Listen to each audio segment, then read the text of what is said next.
Today in cannabis news, state authorities in New York predict that cannabis tax revenue will eventually close a budget deficit caused by failing tobacco sales.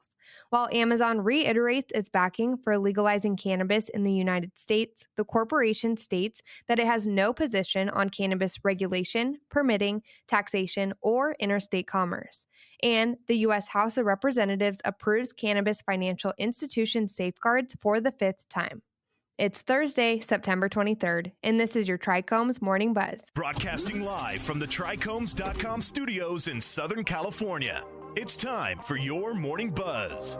We bring you late-breaking news that keeps you up to date with what's happening in the cannabis industry.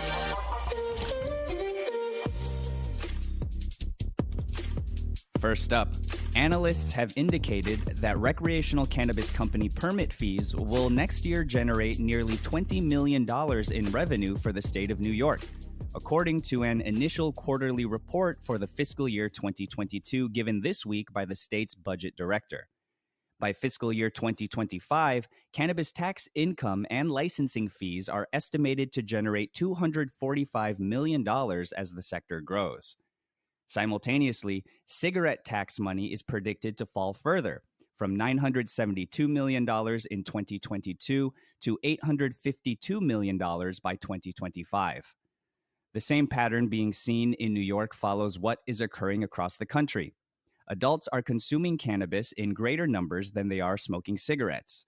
In addition, developing a controlled cannabis industry aids in the creation of an alternate revenue generator for state governments that legalize the plant. Next up, as reported by Trichomes, the Amazon Corporation has announced that previous employees and job seekers who were fired or dismissed after a positive test for THC will have their job qualification status reinstated. Amazon has stated that it wants the U.S. Congress to enact legislation like the Marijuana Opportunity, Reinvestment, and Expungement Act and the Cannabis Administration and Opportunity Act to abolish federal cannabis prohibition. In a memo to U.S. senators, the corporation stated, "We believe the time has come for reform of the nation's cannabis policy, and we are committed to helping lead the effort." However, the memo adds that Amazon has refrained from commenting on areas where we do not have a particular view, including regulation, permitting, taxation, and interstate commerce. That final comment has generated some suspicions, as any legislation on interstate cannabis trade seems as it would be of concern to a company that transports goods throughout the United States and likely has the capability to broaden its courier services into the cannabis market once prohibition ceases. Last up, the U.S. House of Representatives passed an amendment this week that safeguards banking institutions that serve state-licensed cannabis firms from federal regulatory intervention. The amendment was among several drug policy initiatives planned to be included in the National Defense Authorization Act. This is the fifth time that the House has advanced cannabis banking regulation reform in past years, which has received widespread backing as an independent measure and as part of larger legislation. While proponents of the amendment have expressed support for it, some activists have stated that they seek more thorough modifications to cannabis regulations. Some legislators, especially in the Senate, as Senate Majority Leader Chuck Schumer finalizes a cannabis descheduling proposal, have argued that the financial services matter should be addressed by abolishing the prohibition of cannabis in its entirety.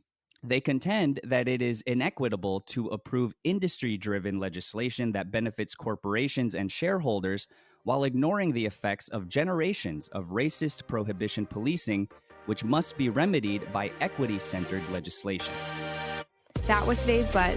Thanks for listening. For more cannabis news and insights from industry professionals and a place to discuss these stories and others, visit trichomes.com. And be sure to catch up with all of our other cannabis industry-related podcasts like Hash It Out, Tech and Cannabis, or the International Cannabis Conversation, wherever you get your podcasts. For trichomes.com, I'm RJ Balde. And I'm Devin Liao. Have a great day.